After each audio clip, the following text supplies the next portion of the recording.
I gave my fiancée an ultimatum to cut off her gay best friend before our wedding because he touched me inappropriately twice. She thinks I'm a red flag.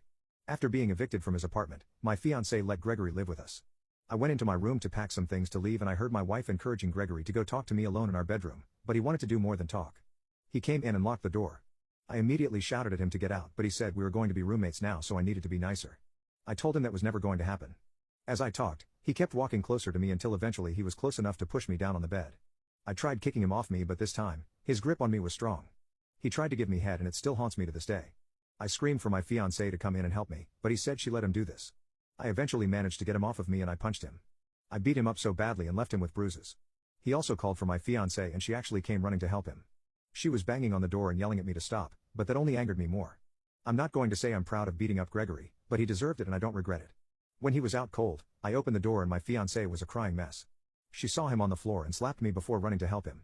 She screamed that she was going to call the police, but I didn't care. I told her she had to pick between me and him because I wasn't going to stick around if he was always with us. She said I couldn't make her choose because she loved us both. I shouted that he had just assaulted me and honestly, she didn't deserve this last chance I was giving her. Gregory had said she let him come do this to me. So, I called off our engagement right there and she didn't seem to care as much as I thought she would. She was more saddened by the fact Gregory wouldn't be part of our wedding anymore. I said I was sick of Gregory and because I own the house we live in, she was going to have to move out. She said I couldn't do that because Gregory was supposed to live with us.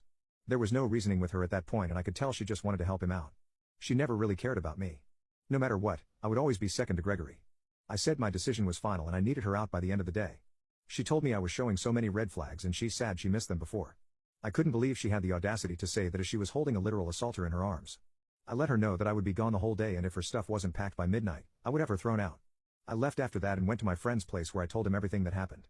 He said he was willing to let me stay the night if I wanted and was really angry for me. Even after beating up Gregory, he still thinks I underreacted. He didn't think my fiancée would ever react like this.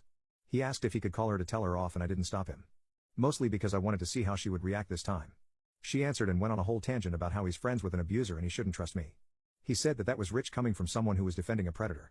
She started calling him a bunch of bad words and mentioned that he deserves to be sexually assaulted for calling Gregory a predator. I cut the call right there and we kind of just sat in silence. He took one look at me and I immediately started crying. Whoever this woman was, she's no longer my fiancée or my future bride.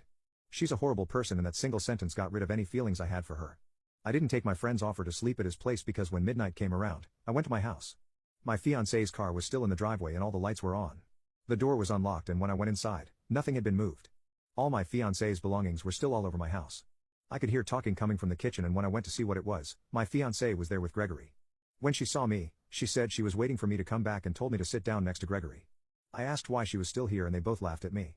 She said there was no way I was serious about kicking her out or calling off our engagement and she was willing to let my tantrum slide this time. That's when I knew she had lost it. I told her that if she didn't leave right this instant, I was going to call the police. She told me to go ahead because she was just going to tell them that I beat up Gregory. I asked why she was defending him and she said it was because she loved him. I asked in what way and she said it didn't matter because at the end of the day, he didn't rope me so I should just go ahead and forgive him.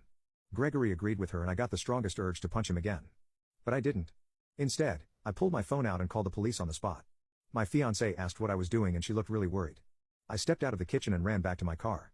I told the police that there was somebody trespassing on my property and I needed their help. Honestly, I wasn't sure if that was the right move because I had beat up Gregory and he had bruises all over his face. Still, I was willing to risk some jail time if it meant those two would leave my house. The police showed up and I told them that my ex-fiancée was in my house with an intimate assaulter and I feel unsafe in my own home. They went in there but a police officer told me I couldn't go see what was happening. I was stressing out waiting to see what would happen, but then I heard a lot of commotion. Like things being thrown and yelling. When everyone finally came out, both Gregory and my fiancée were in handcuffs. A police officer had blood on his forehead so I can only assume my fiancée attacked him.